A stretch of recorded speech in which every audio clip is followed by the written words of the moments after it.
Euh, Écoutez, on va parler de quelques sujets aujourd'hui, mais en fait, on dit unir ses forces pour un équilibre dans une vision populationnelle. Un équilibre, c'est, je pense, entre les obligations qu'ont les omnipraticiens à rendre un service à la population, mais en même temps, la liberté professionnelle de pouvoir exercer la médecine puis de faire les choses pour lesquelles les médecins ont un intérêt. Et c'est un équilibre délicat qu'on doit atteindre. Et les impératifs, bien sûr, de la population là-dedans, bien, pour le DRMG, c'est au cœur de nos préoccupations. Beaucoup d'acronymes avec des lettres qui, je ne pense pas, scorent si fort que ça au Scrabble. Mais des petites définitions qui sont là. Donc, le PROS, que je dirais qui est un peu un exercice de planification, pas quinquennal parce qu'il est sur 3 ans, mais c'est un exercice de planification, donc un plan régional d'organisation des services médicaux généraux sur l'île de Montréal. Donc, ça touche essentiellement la pratique des omnipraticiens, que ce soit hors établissement ou intra-établissement. Un autre morceau qui suscite beaucoup de passion, les PREM, donc le plan régional d'effectifs médicaux. Essentiellement, c'est le nombre de postes qui est déterminé par le ministère, et pas par le DRMG, par le ministère, qui répartissent à travers la province. Donc, combien de nouveaux médecins peuvent s'installer dans un territoire donné, puis aussi pour permettre des mouvements de médecins d'une région à l'autre, donc de paramétrer en fait ces choses-là. Ensuite, je vous dirais que c'est la partie, si j'avais quelque chose à enlever là-dedans, ce serait bien sûr les AMP, les activités médicales particulières. Ça, c'est l'aspect, je dirais, contraignant dans la pratique médicale, mais en même temps, c'est le levier dont dispose le DRMG pour s'assurer que les besoins sont rendus à la population dans des champs, des fois, de pratiques qui sont moins attirants et où il y a des potentiels bris de service. Et finalement, l'autre acronyme à la mode de ce temps-ci, donc le GAMF, c'est les guichets d'accès à un médecin de famille. Si on veut, c'est le côté nouveau de ce qu'on appelait jadis un peu les GACO, là, le guichet d'accès à la clientèle orpheline. Donc, essentiellement, c'est les gens dans la population qui n'ont pas de médecin de famille qui lèvent la main, qui s'inscrivent là, sur un site web pour avoir un médecin de famille. Donc, ils sont dans l'attente de ça. L'autre acronyme à la mode, je n'en parlerai pas ici parce qu'il s'en parle dans une autre salle, mais c'est bien sûr le RVSQ, donc le système de prise de rendez-vous en ligne pour la population, un service gratuit et pour lequel on souhaite l'adhésion de la majorité des cliniques médicales. Et il y a un grand chantier actuellement qui est en cours, encore là, toujours dans une vision d'accessibilité de la population aux services médicaux. Au courant de la présentation, je vous inviterai à m'interrompre pour poser des questions à tout moment. Je pense que ça va rendre l'échange plus intéressant. Alors, le PROS. Vous avez vu la définition. En fait, ça se veut donc un plan, mais relativement raffiné. Vous savez, sur l'île de Montréal, il y a 5 CIUS. Il y a des établissements non fusionnés. Dans les établissements non fusionnés, je ne dirais pas qu'il n'y a pas d'omnipraticiens qui travaillent là-dedans, mais disons une minorité. Donc, dans les 5 CIUS, on en a 2 qui ont 3 RLS, des réseaux locaux de services, et les 3 autres CIUS en ont 2. Et donc, c'est un découpage plus fin. C'est en gros l'ancien découpage des C3S. Donc, dans le PROS, on a vraiment été chercher le pouls et les besoins de chaque région. On a rencontré parfois PDG de CIUS, chefs de médecine générale, les chefs, les DSP, directeurs de services professionnels des divers établissements pour un CIUS donné. Les coordonnateurs médicaux de première ligne, ça, c'est des médecins qui sont en charge, entre autres, du GAMF, donc pour pouvoir alimenter les médecins qui veulent prendre de la clientèle, qui ont levé la main et qui avaient besoin d'un médecin de famille, mais également les chefs de table locaux du DRMG. Donc, dans la structure du DRMG à Montréal, il y a un chef, c'est moi, mais il y a 12 RLS et un chef de table par région. Et donc, ça, c'est des gens qui sont en contact étroit avec tout ce qui se passe sur le terrain, avec les cliniques, principalement, je dirais, avec les cliniques du territoire. Donc, on allait vraiment chercher le pouls de ce qui se passait dans les cliniques, chercher le pouls de ce qui se passait dans les établissements pour aller déterminer, bien, c'est quoi les besoins. On a dégagé des priorités d'action pour les 3 prochaines années. Et je passerai donc à la suivante. Donc, les conclusions, il y a eu des conclusions communes pour certains RLS. En fait, je vous dirais pour la majorité des RLS, ce que vous retrouvez là, ce sont les points communs. Mais on est allé, bien sûr, dans du raffinement pour que chaque région puisse faire part de ses problématiques, les problématiques qui lui sont propres. Un des enjeux, les gens me disent, ils me demandent, ils disent, Dr Loubert, pourquoi vous ne mettez pas plus de PREM à Montréal? Bien, comme je dis, ce n'est pas nous qui avons ce choix-là. Moi, j'accueillerais l'ensemble des médecins de la province à Montréal et on a des grands besoins.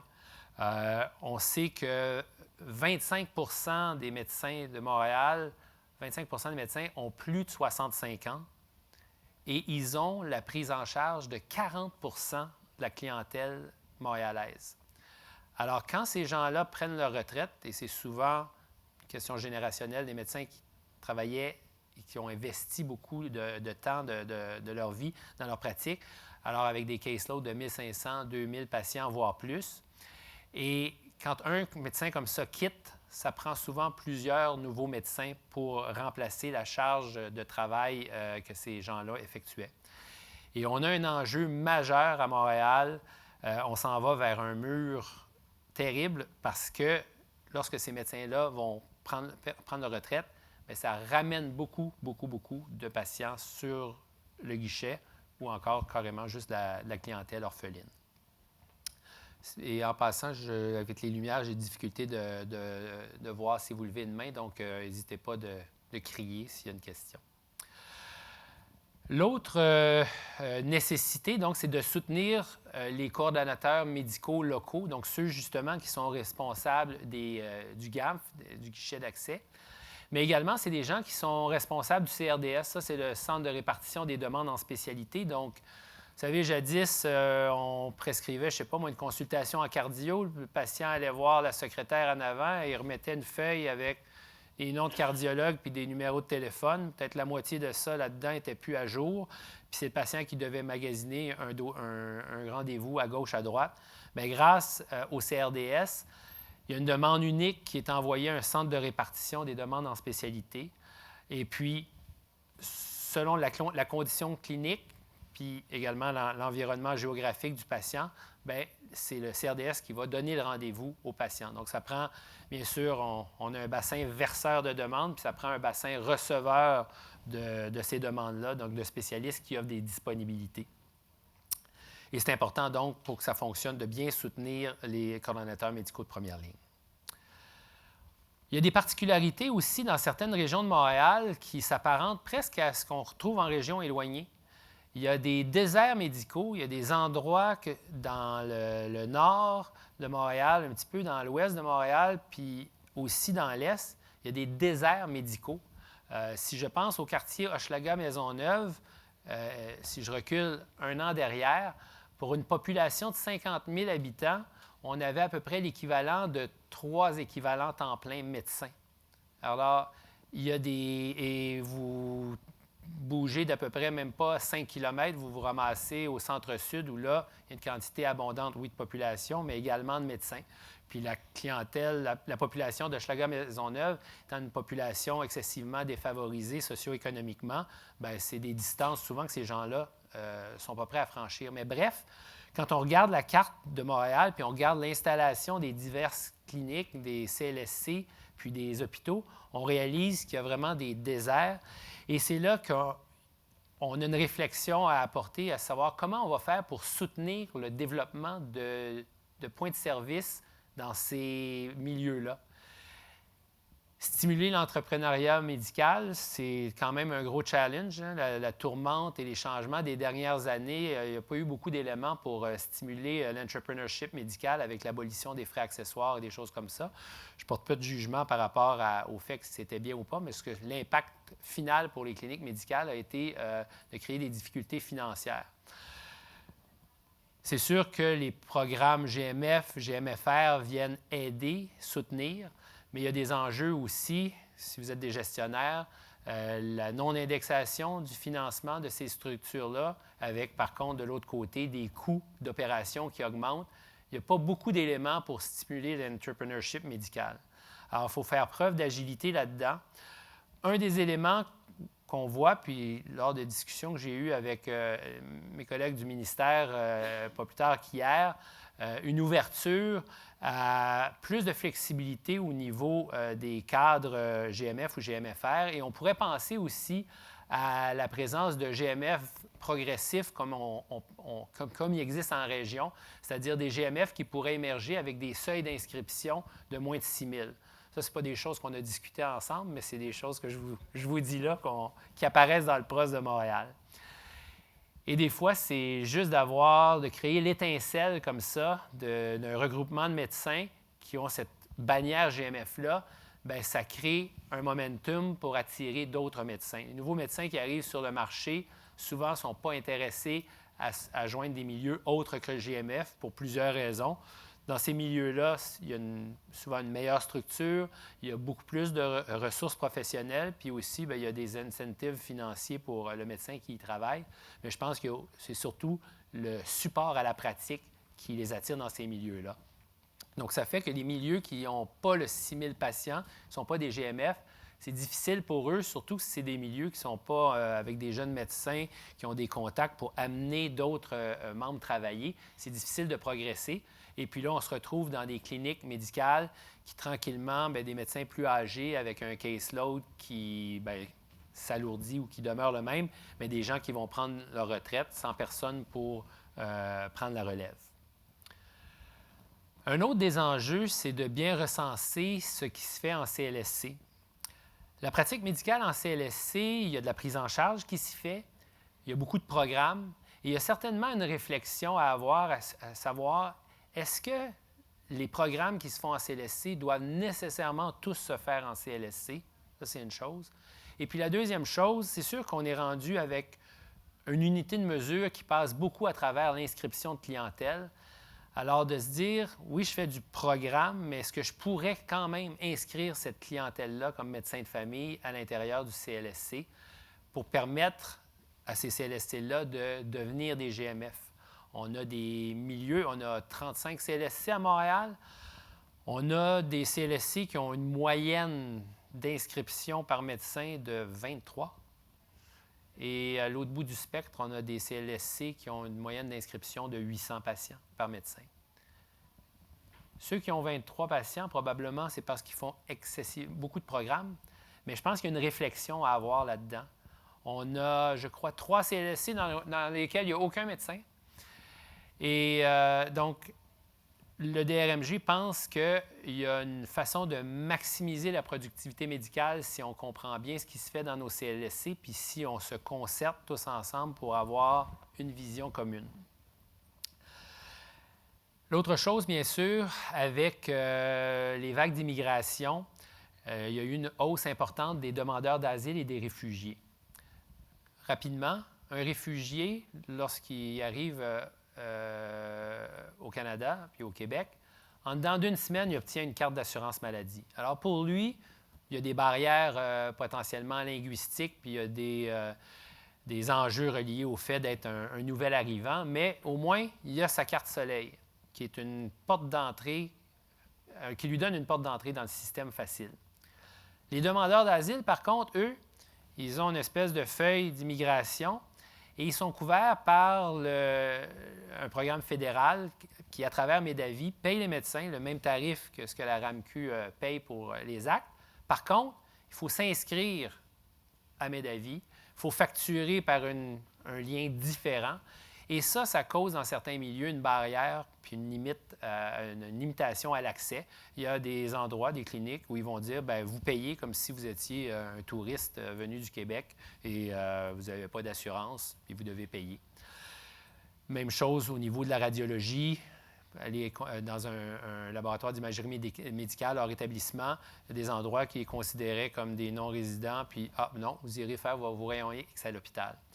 Donc, c'est une grosse barrière. Ça fait aussi que c'est une clientèle qui ne peut pas être inscrite à un médecin de famille. Puis pourquoi j'en parle, c'est que dans les dernières années, on avait à peu près peut-être 2 3 000, 4 000 demandes de demandeurs d'asile par année. Là, on est rendu avec des chiffres dans les ordres de 20 000, 30 000. Donc là, la problématique, elle est là. C'est une problématique qui est peut-être un peu plus montréalaise parce que les gens attendent leur audition, puis leur audition va avoir lieu à Montréal. Alors, c'est sûr qu'ils ne vont pas s'établir au Lac-Saint-Jean, donc ils restent à proximité, des fois en couronne. On pourrait penser que ces gens-là, leur statut de demandeur d'asile, c'est une petite situation temporaire, mais en fait, ça prend souvent 1 à 2 ans avant, peut prendre 2 à 3 ans avant d'avoir une audition.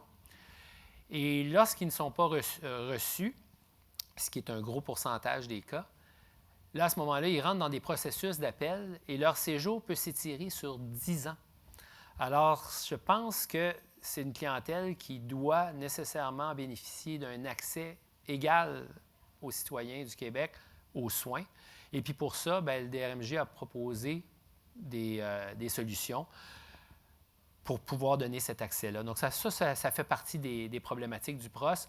Je dirais que c'est surtout les gens du centre-ouest, centre-sud qui vivent ces problématiques-là, mais des demandeurs d'asile s'établissent quand même aussi dans le nord de Montréal puis un peu partout. Finalement, on sait qu'il y a des pratiques qui exigent plus de soutien, puis des fois qui sont moins attirantes. Puis vous les voyez comme moi, la santé mentale, les soins palliatifs, les soins à domicile, CHSLD, réadaptation.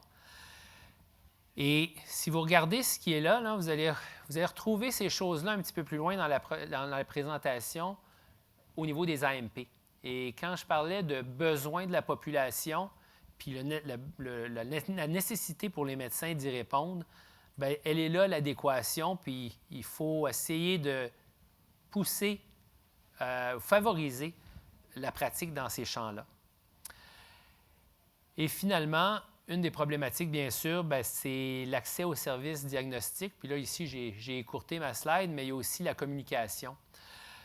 L'accès aux services diagnostiques, avec la solution régionale de laboratoire, ça a beaucoup aidé. Maintenant, pour les médecins qui pratiquent avec un dossier médical électronique, quand vos patients vont passer un examen à l'intérieur du réseau, bien, la donnée est poussée dans le dossier médical électronique de façon atomisée. Pendant un bout de temps, la clinique recevait un fax, devait le scanner, fait que vous imaginez toutes les erreurs que ça pouvait entraîner. Pour les tests de laboratoire, c'est beaucoup amélioré, mais il reste aussi toute la notion des examens d'imagerie qui ne bénéficient pas de cette courroie de transmission automatique à l'intérieur du dossier médical électronique. Bien sûr, c'est dans le DSQ, mais ça amène une étape supplémentaire pour accéder à l'information. Puis quand je parlais de transfert d'information, bien, c'est l'éternelle demande de lorsqu'un médecin envoie son patient voir un spécialiste, bien, de recevoir le fruit de cette consultation-là et de ne pas être pris dans une situation où le médecin doit dire à son patient qu'est-ce que le spécialiste a dit, qu'est-ce qu'on fait. Et c'est un enjeu majeur.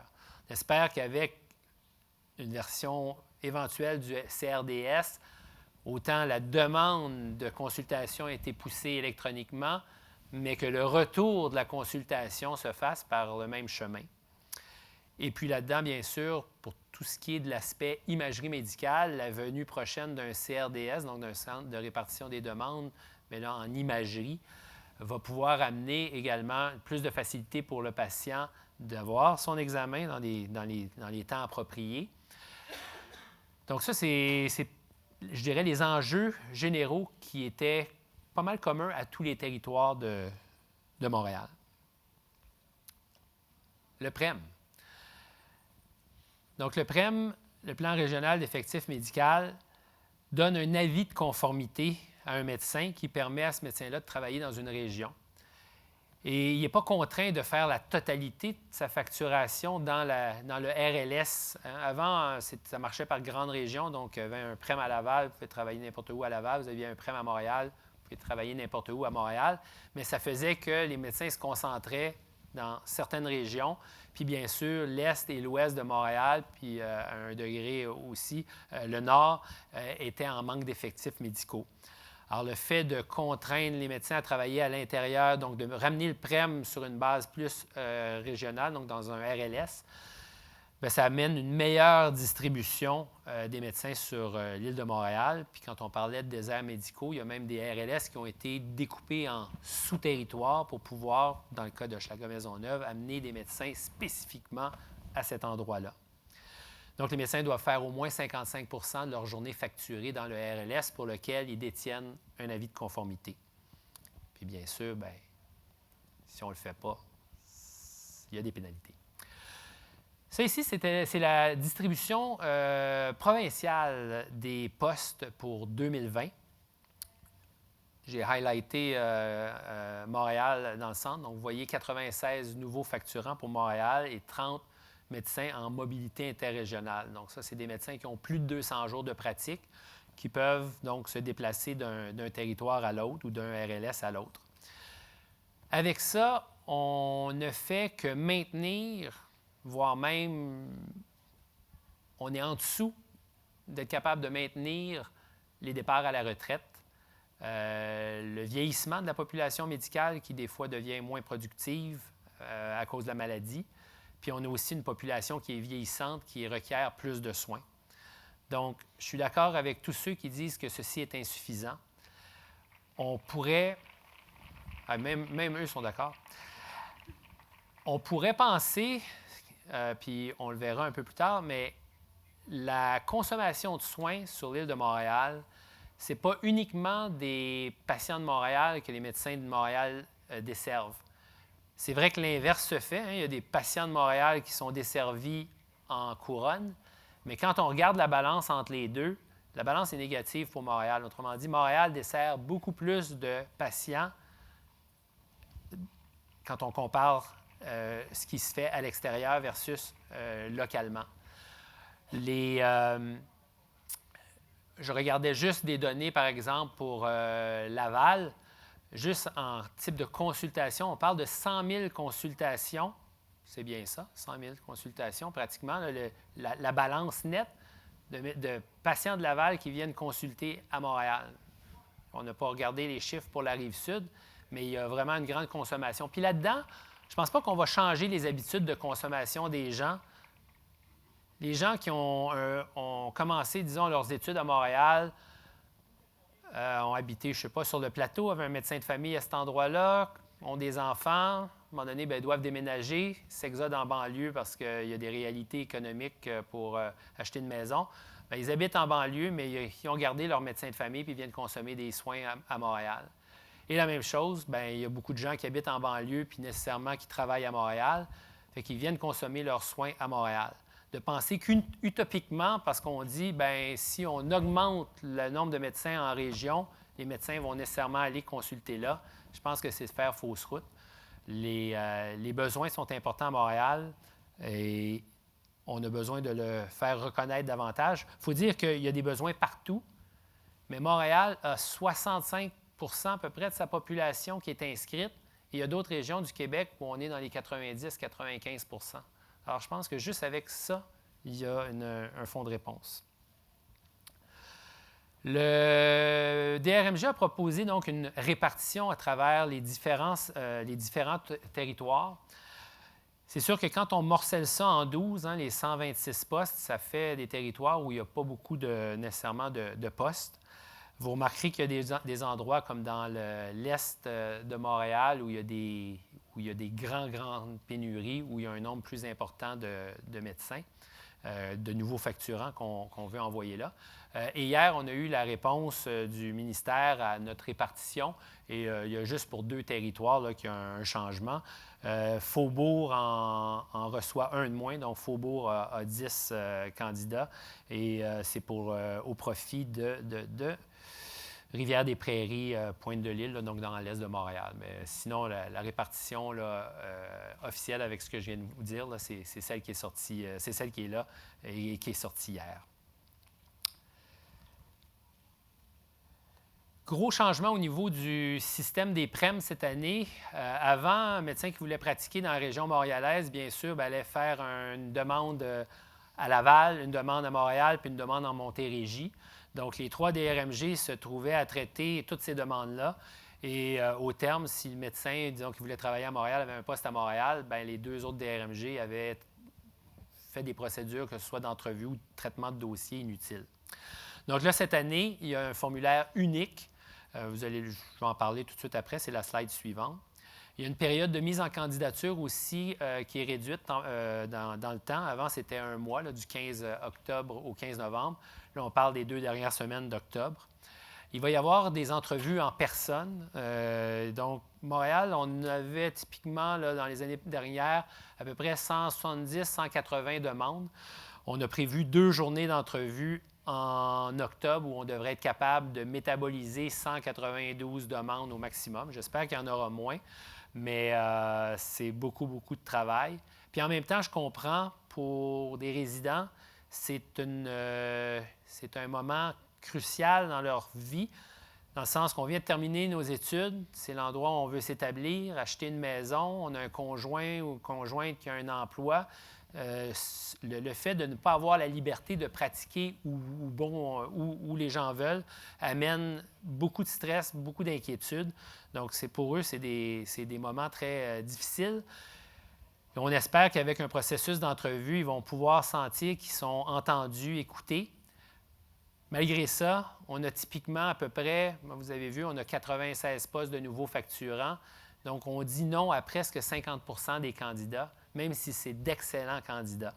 Alors, c'est toujours déchirant et désagréable, mais c'est une réalité des limites que les postes PREM nous imposent. Et à Montréal, les réponses pour le premier tour vont sortir en décembre. Vous voyez le formulaire, là, mais en gros, ce qu'il faut regarder, c'est dans la partie gauche en bas. Il y a des choix donc de grandes régions. Un nouveau facturant va pouvoir choisir, par exemple, la grande région de Montréal comme premier choix. Dans l'onglet en deuxième choix en dessous, on va pouvoir choisir, je ne sais pas, par exemple, Laval et ainsi de suite. Puis si on revient donc dans le médecin qui aurait choisi Montréal comme premier choix, juste à droite de la grande barre, il y a deux autres places pour mettre des choix de RLS. Donc, un premier choix de RLS puis un deuxième choix de RLS. Et ça, c'est vrai, là, je parle pour Montréal, je donne l'exemple de Montréal, mais ça, c'est vrai pour toutes les régions. Là. Ça pourrait être la même chose pour Laval ou plein d'endroits où il y a plusieurs RLS. Et il y a une petite, on le voit à peine, là, mais sous la grande barre qui est à gauche, là, il y a une petite case où le médecin peut cocher si jamais je n'ai pas le choix de mon premier ou mon deuxième RLS, donnez-moi ce qui reste comme place dans un des RLS de la région, de la grande région pour laquelle je postule, comme dans mon exemple, Montréal. Donc, j'ai bien l'impression qu'à Montréal, j'ai la quasi-certitude qu'au premier tour, on va combler l'ensemble de nos postes.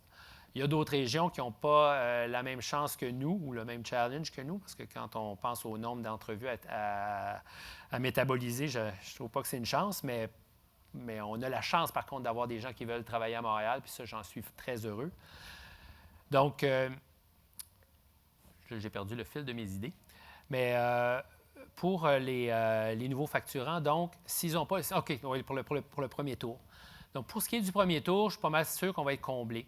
Une autre région où il resterait, après son premier tour, des places, mais à ce moment-là, le ministère prendrait les candidats qui ont postulé dans la deuxième ligne et enverrait à ce DRMG les candidats qui ont mis cette région-là en deuxième choix. Et là, il y aura un processus, donc, encore là, s'il y a plus de postes de postulants que de postes, un processus d'entrevue.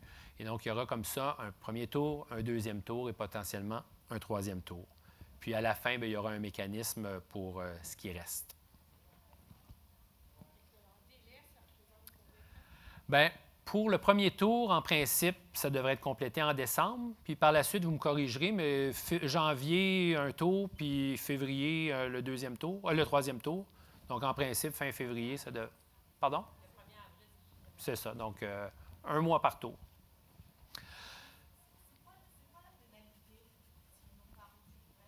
30 %.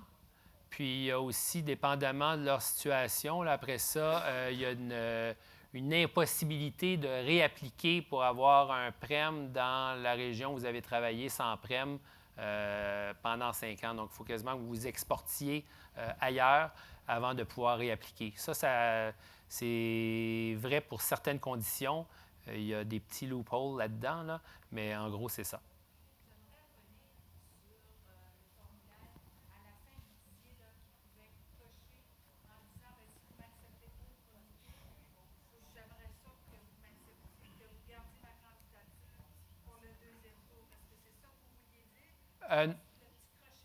Non, c'est donc si ici j'ai mis Montréal, puis là j'ai dit je voulais travailler à Jeanne-Mance, puis en second lieu, je voulais travailler à Cavendish.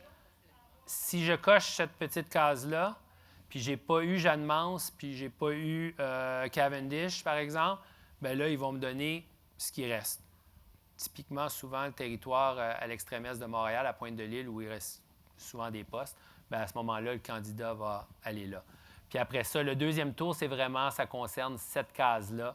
Si le candidat n'a pas été, disons, qu'il avait postulé pour Montréal, il n'a pas été choisi, puis en deuxième lieu, il a mis une autre région qui reste encore de la place, bien là, son dossier serait traité là. Oui?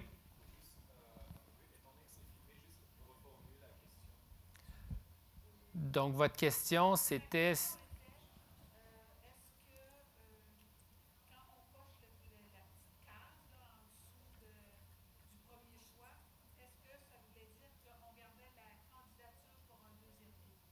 C'est ça. Donc c'est ça. Donc, quand on coche cette case-là, si vous n'avez pas eu votre premier ou deuxième choix de sous-territoire, vous allez être considéré pour un autre choix dans un autre territoire, mais dans la région montréalaise.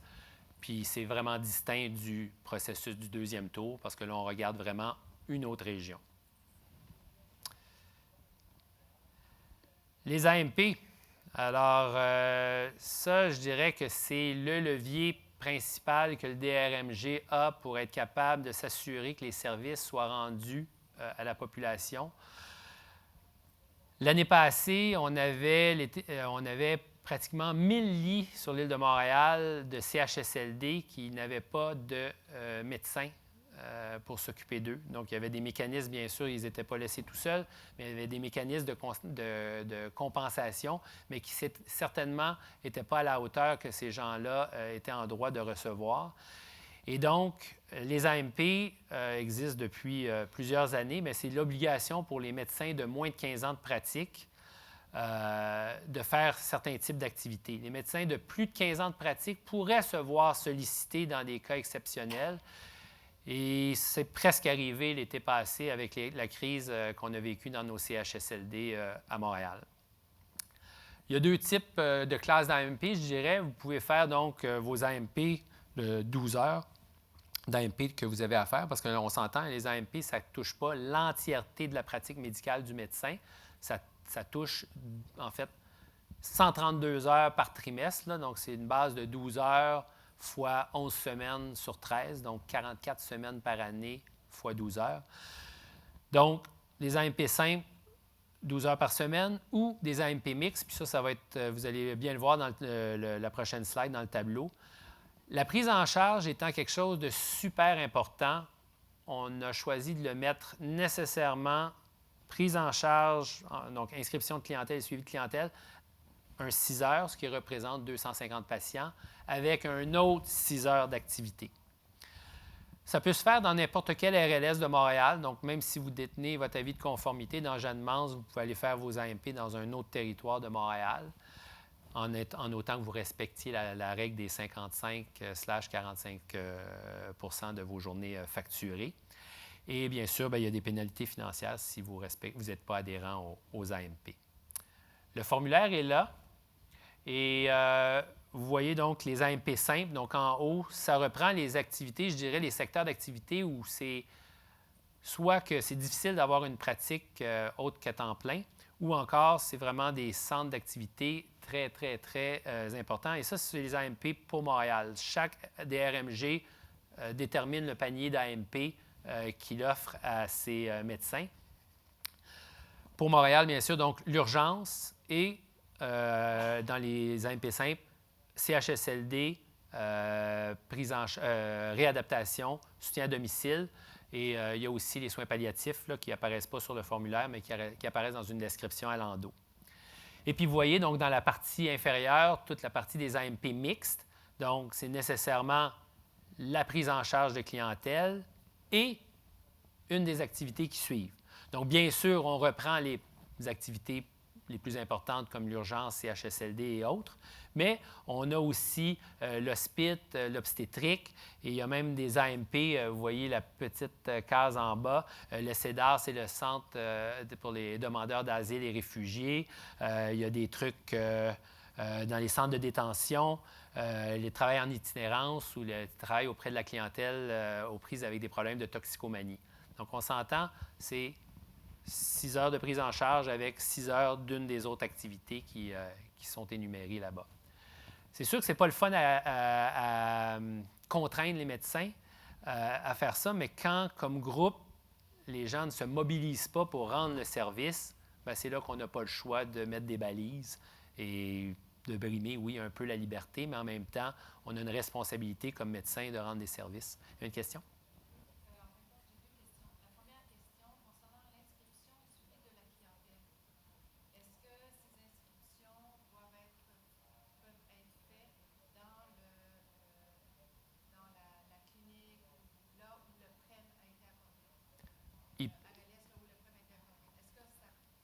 En fait, ça ne le contraint pas. Je mentionnais que les AMP n'ont pas besoin d'être faits dans le RLS pour lequel vous détenez votre avis de conformité, mais j'aurais tendance comme médecin à probablement concentrer ce type d'activité-là dans l'endroit où où j'ai mon avis de conformité, mais si je m'arrange de jouer avec le 45-55 % de journées facturées, je pourrais faire ma prise en charge dans un autre RLS puis faire d'autres types d'activités, comme par exemple, je ne sais pas moi, de l'hospitalisation dans le RLS pour lequel je détiens mon avis de conformité.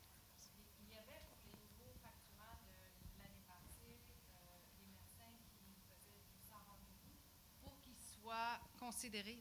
pour qu'ils soient considérés comme AMP. Il fallait que les plages de sans rendez-vous faites par les nouveaux facturants soient dans des GMF-R et qu'un GMF régulier, ça ne comptait pas. Oui. Je pense que en fait, il y a eu un temps où juste la prise en charge était un AMP simple. Autrement dit, vous cochiez prise en charge, puis vous ne pouviez ne faire que de la prise en charge, mais ça ne donnait aucun levier au DRMG pour régler ces problèmes d'effectifs médicaux en CHSLD. Donc, c'est pour ça que l'AMP simple de prise en charge a été retiré pour le joindre avec un autre type d'activité. Et l'AMP GMFR, bien, les GMFR ont été la création du Dr Barrett. Alors, je pense que cet AMP-là a été mis de l'avant pour essayer de mousser ou de favoriser ce type de structure-là, des GMFR. Ce qui est arrivé, cependant, ce qu'on a constaté rapidement, c'est que la majorité des médecins se sont mis à prendre cet AMP-là, donc prise en charge des GMFR. Et donc, on se ramassait avec incapacité de combler nos effectifs en CHSLD. Puis, il y avait aussi un petit côté injuste de dire, bien, pourquoi du sans rendez-vous en GMFR, on devrait en faire un AMP, alors que je suis en GMF puis j'offre du sans rendez-vous la fin de semaine ou le soir, ça ne devrait pas être quelque chose de valorisé. Alors, étant donné que c'était un refuge qui nous empêchait de diriger nos médecins vers les endroits où les besoins étaient excessivement criants, puis on s'entend, là, clientèle en CHSLD ne peut pas se lever puis partir puis aller voir un médecin. Bien, la majorité ne peut pas se lever et aller consulter un médecin dans une clinique. Il est prisonnier de son milieu à cause des limitations qu'il a physiques et au niveau parfois cognitif. Donc, c'est pour cette raison-là que cet AMP-là a été retiré. Donc, en fin de compte, les médecins qui font des plages de sans rendez-vous, que ce soit dans leur site où ils ont le PREM ou que ce soit ailleurs, maintenant, ce n'est plus compté comme une activité médicale particulière. Si on veut être très pointilleux, le DRMG pourrait... les AMP, c'est un engagement de 2 ans. Donc, au terme des 2 ans, le DRMG pourrait dire au médecin, bien là, maintenant, là, tu choisis à partir de ce qui est là disponible. On pourrait le faire.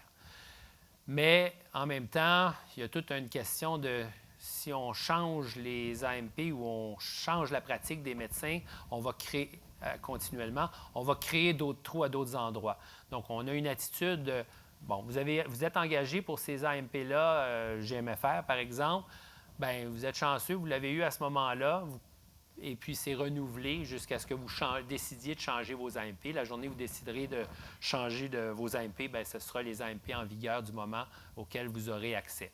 Mais si vous avez déjà adhéré, s'ils ont signé pour 2 ans, ils doivent faire les 2 ans. En principe, oui. Mais il pourrait, encore là, un médecin qui avait choisi ça puis il voudrait choisir quelque chose dans la banque-là, on en fait une gestion, je dirais, assez collégiale, mais en même temps, on veut diriger les gens vers les activités où les besoins sont criants puis où les gens sont plus vulnérables. Parfait, merci. Alors, je termine avec le dessert, le GAMF, guichet d'accès à un médecin de famille. On a à peu près 140 000 citoyens en attente. Oui? Je me posais la question, quand les résidents font une demande pour une région, est-ce qu'ils savent c'est quoi les priorités pour les AMP? Oui. Avant de choisir la région. Oui. En fait, ce qu'on a fait, les médecins, lorsqu'ils font leur demande, bien, ils vont la faire, on l'a vu, à la fin octobre. Ce qu'on a décidé pour l'instant au DRMG, c'est que lorsque les médecins appliquent, bien, on leur donne le droit de choisir le panier d'AMP qui était disponible au moment où ils ont appliqué. Je pense que c'est un peu normal. Hein? Je décide d'aller à Montréal. C'est quoi les AMP? Je vais faire cette activité-là et cette autre activité-là. Si en cours d'année, on change les AMP avant qu'ils commencent sa pratique, c'est un peu désagréable de ne plus jouer avec les mêmes règles. Donc, on s'est engagé à dire, bien, tant que les médecins, ils ont jusqu'au 1er novembre, dans le fond, de l'année de leur PREM, là, donc les médecins qui s'engagent, qui vont faire leur demande en octobre prochain, puis qui s'installent jusqu'au 1er novembre 2020, mais vont avoir accès aux AMP que vous avez vus là, même si, durant l'année, on modifie les choses parce qu'il y a des besoins autres. C'est sûr que ça nous donne un levier un peu moins réactif, mais je le mentionnais un peu plus tôt, au début de la présentation, c'est une question aussi d'équilibre. Si on devient trop coercitif, bien là, c'est plus agréable et puis on va perdre des bons candidats à juste titre parce qu'on a une gestion trop militaire. Est-ce que ça répond à votre question? Bien, vous pouvez la préciser, sinon. Je voulais savoir, en fin de compte, si une région comme Montréal a besoin beaucoup de résidents, de nouveaux facturants en CHSLD, est-ce que quelqu'un qui ne veut pas faire de CHSLD ne sera pas retenu, disons, OK. Là, donc, votre question, c'est si quelqu'un ne veut pas faire de CHSLD, est-ce qu'il ne sera pas retenu? C'est différent. Là, on parle, dans le fond, du processus d'entrevue, d'évaluation. Dans les critères, puis d'ailleurs, ça, ils vont être sur le site du DRMG, sur le site Web. Les critères d'entrevue reposent beaucoup sur l'adéquation entre les intentions du candidat et les besoins prioritaires de la région. Alors, c'est sûr que quelqu'un qui dit qu'il veut faire du CHSLD, bien, ça va scorer plus fort que quelqu'un qui va dire, bien, moi, je suis juste intéressé à faire du sans-rendez-vous. On s'entend, sans-rendez-vous répond à un besoin aussi, mais il y a certains champs de pratique qui sont plus fragiles et puis pour lequel on va mettre plus d'emphase. Ce n'est pas le seul critère. Il y a souvent, si les gens ont fait une formation supplémentaire, ça va être considéré comme un critère. Mais là-dessus, on va être très, très transparent. Les critères vont être sur le site du DRMJ. Les besoins prioritaires de chaque RLS vont être aussi disponibles et avec une certaine pondération. Donc, pas juste, il y a ces 5 types d'activités-là, mais ils vont être ordonnancés en termes de priorité. Puis, on privilégie aussi le côté de polyvalence de la pratique, peut-être à l'exception de l'urgence, où là, c'est surtout quand on commence, c'est important d'être capable de s'investir à 100 dans ce type d'activité-là. Puis là, bien, les AMP le respectent carrément parce que vous pouvez ne faire que de l'urgence, puis à ce moment-là, bien, votre 12 heures est fait. Donc, je reviens, 140 000 citoyens à Montréal qui sont en attente sur le GAMF. Si j'avais voulu, j'aurais mis la photo d'un iceberg. Parce qu'en fait, à Montréal, il y a plus de 600 000 patients qui n'ont pas de médecin de famille, 600 000 patients qui sont orphelins. Donc, ceux-là ont levé la main, mais ça ne veut pas dire que ceux qui n'ont pas levé la main n'ont pas de grands besoins. On remarque aussi que, bon, je vais finir avec cette diapo, donc la priorisation pour l'attribution du médecin de famille est faite en fonction de la condition clinique du patient, la condition de santé. Puis tout ça, c'est géré par les coordonnateurs médicaux de première ligne là, avec les équipes de soutien des CIUS. Les médecins, dépendamment en fait, les patients, dépendamment des régions, si je prends, par exemple, l'Est de Montréal, 28 des citoyens qui n'ont pas de médecin de famille, 28 presque 30 là, se sont inscrits au guichet d'accès pour avoir un médecin de famille. En contrepartie, au centre-ouest, c'est 14 des patients qui n'ont pas de médecin de famille qui se sont inscrits au GAMF. Alors, quand on voit les chiffres, puis je ne sais pas si c'est la suivante, oui, la suivante, là, vous voyez les chiffres de patients qui sont en attente par RLS. Bien, il faut voir que, bien, si vous regardez les 3 premières lignes, ça représente l'Est de Montréal. On a comme 46 000 patients en attente pour un médecin de famille. Par contre, si on regarde Côte-des-Neiges puis Côte-Saint-Luc, on voit qu'il y en a 14 000, mais ce territoire-là, c'est juste 14 de la clientèle qui s'est inscrite. Et en contrepartie, c'est 28 Et puis pour ça, bien, écoutez, il y a plein de raisons qui peuvent expliquer ça. Je ne pense pas que j'ai nécessairement la réponse, mais c'est quand même assez particulier de voir ces écarts-là. Puis l'autre chose qui est particulière, c'est que quand on regarde sur un territoire donné, combien il y a le pourcentage de la population locale qui est inscrite à un médecin de famille, je crois que pour l'Est de Montréal, attendez un petit peu, je vais vous sortir le chiffre parce que je trouve ça pas mal intéressant. Donc, dans l'Est de Montréal, c'est à peu près 51 de la clientèle locale qui est inscrite à un médecin de famille. Dans le centre-ouest, c'est... excusez-moi.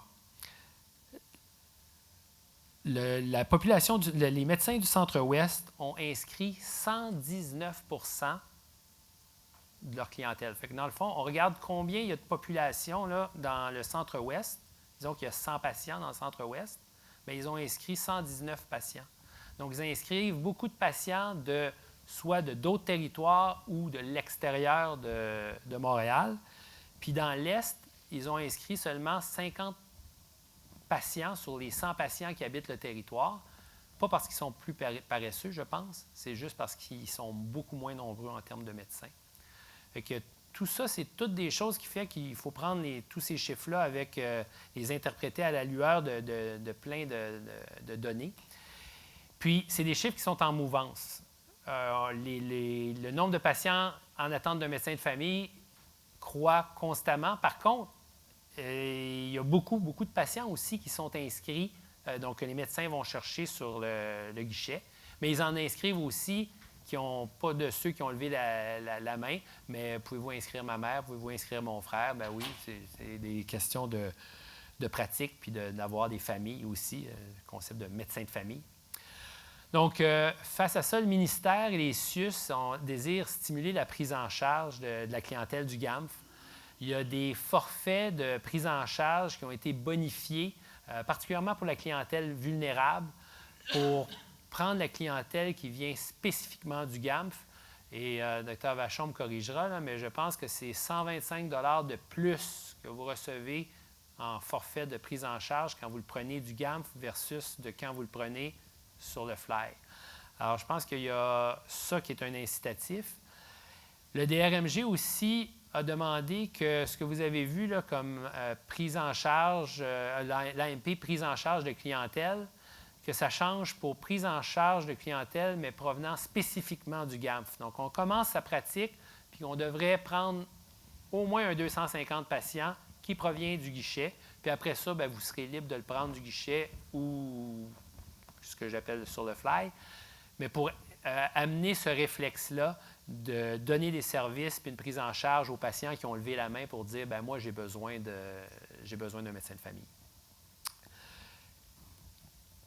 Il y a une tournée qui s'organise dans les différents CIUS pour aller voir tous les milieux cliniques, les GMF, les GMFR, CLSC, des cliniques où est-ce qu'il y a un certain nombre de médecins, pour essayer de promouvoir ce type de prise en charge-là et aussi d'offrir un support. Parce que c'est beau de demander, pouvez-vous prendre ce type de clientèle-là, mais on sait qu'il y a une concentration aussi peut-être des fois un peu plus importante de problématiques de santé mentale dans cette population-là.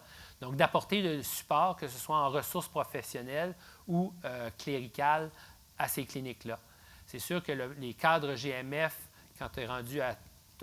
ça marche par bloc de 3000 inscriptions, tu as un professionnel de plus, mais les CIUS veulent aller bonifier cette offre-là. Donc, un milieu qui dirait, moi, je suis prêt à en prendre 500, 750 patients qui proviennent du GAMF, bon, on pourrait fournir un équivalent temps plein professionnel pour soutenir les médecins dans la prise en charge de cette clientèle-là.